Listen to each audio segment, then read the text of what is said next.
Hi, today I'm going to be making for you a recipe called kosee. Kosee is made from the flour of black-eyed beans. There are many ways that you can make this flour. You can just grind the black-eyed beans or peas as others call it, or you soak the black-eyed peas or peas in water for some hours, take out the coat, mail it before you use it for the kosee. So today I'm going to show you how to make this kosee to go with cocoa that I have on my channel. This is how the black-eyed beans look like. So in Africa we grind this in a grinding mill to get the bean flour. So this is the bean flour. This I brought from Africa. So in this container you have 1/3 cups of the bean flour. There is 3 cups of oil in this pot. You have a teaspoon of seasoning salt. You can use any seasoning salt of your choice or salt. Half teaspoon of baking soda. We often use kanwa, but the other form of kanwa is baking soda, which works equally good. So if you do not have kanwa in your home, baking soda will take the place of kanwa here.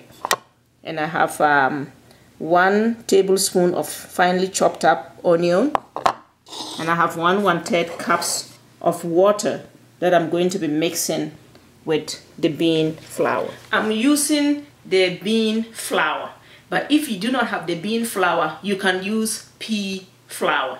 So pea flour can be got from most of the Indian stores or in some ethnic stores. So the pea flour would be slightly yellow, but following this recipe, you still come out with a very delicious kosee to go with the cocoa on my channel. I'm going to be combining the salt that I have here into the flour, all the onion, the baking soda, and the water. Traditionally, you use your hands to beat this mixture here. So I'll just demonstrate for a little bit and then use the mixing machine here, which is much faster to do. So traditionally, you beat towards you to create some air into this mixture. This whole idea of beating is to let the tin rise after a while in water. If it rises in water, it's an indication that the beating process is over. So I'm going to be washing my hands and then using the mixing machine here. It's easier and more convenient to use that. I'm going to mix this for a while.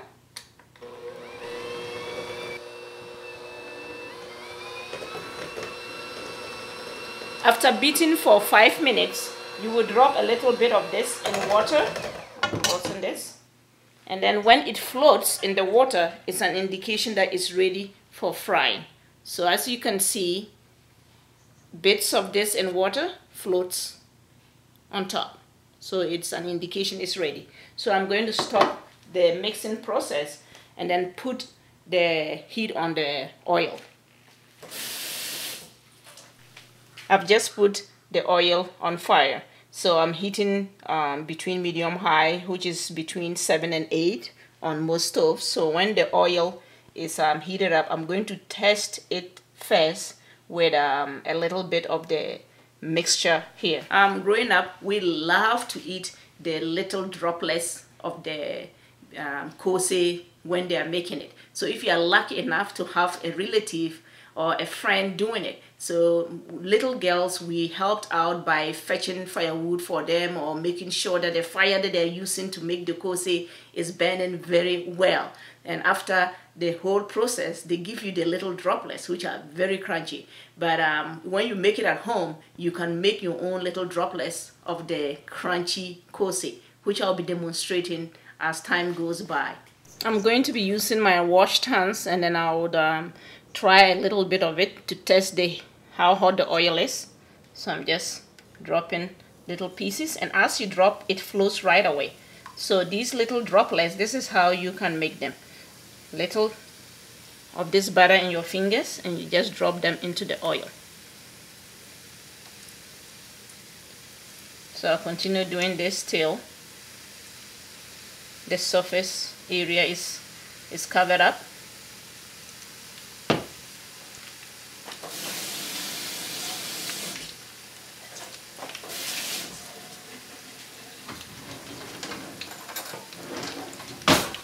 So I'll stir this around. This is just the little droplets, but after this I'm going to start frying the kosee itself. The kosee are much bigger than this. When you are dropping them in, you make them bigger. So I'll continue frying till it's light golden brown. Then I take it all out. This is about ready. So I'm going to take this out and put in a tray with paper towel to catch the excess oils. So this is a great color.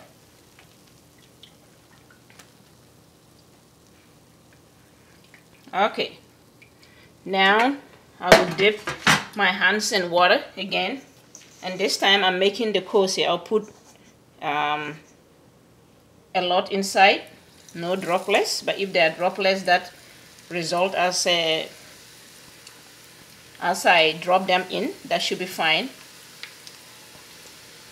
So you fetch and drop, and immediately you put in, they'll float on the top. If you are using the pea flour, start off with the 1/3 cups of water to go with the 1 cup of pea flour, and then if you feel it's too thick, then you add about 1 table to 2 tablespoons of water, but I think it should be okay. If I get the pea flour, I'll develop another recipe for that, but you can try the pea flour kosee using the ingredients that I've shown. So I'll continue turning it around. You see, this looks very great, and this smells very great around here. Remember, we added some very finely minced onion or cut up onion, so the aroma is just very wonderful around here. So constant stirring is recommended so that you get an even color around the kosee. So now this batch of kosee is ready. So I'm going to take it out and put it in the tray.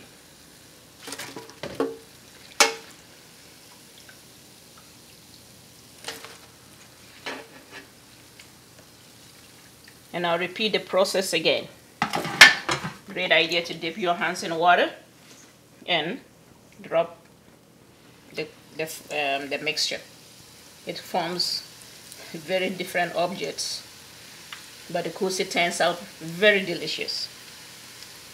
So there you have kosee, traditionally taken with cocoa or can just be eaten as a snack.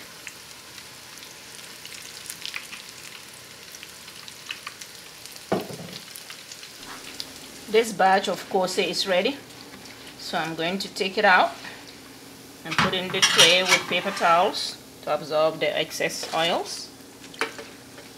And then for the next batch, I'm going to do the sensen kogli, or little droplets of the kosee. So all you do is just sprinkle the butter here, little drops. It's very crunchy, and this is a delicacy. We love this when we're growing up as kids. This was the best part of the whole kosee making process.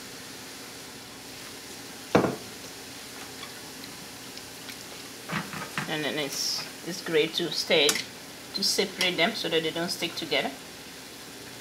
And this fries much faster because they are smaller in sizes.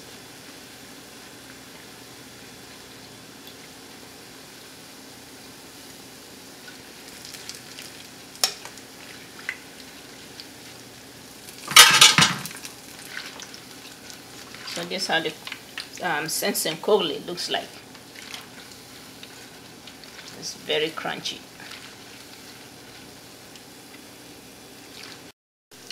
Since most electrical gadgets are different, if you are frying and you realize that it's burning, it's a great idea to regulate the heat so that you do not burn the kosee. Okay, this is ready, so I'll take it all out. Ooh, that looks good.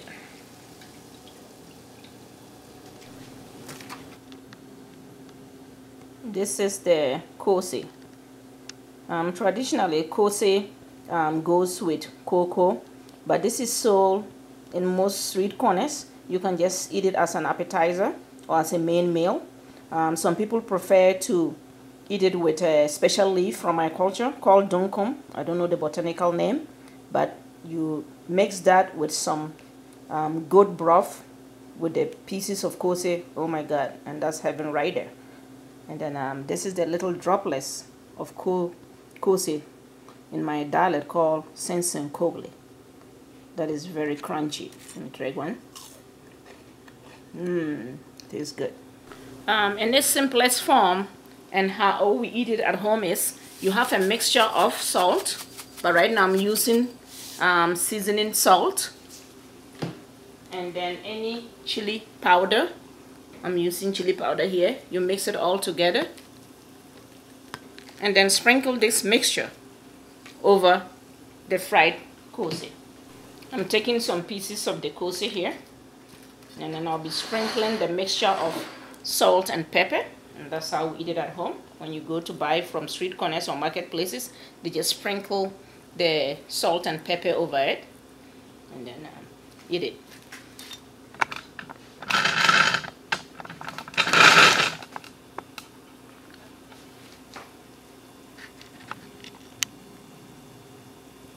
Okay, I'm going to try this. It tastes really good.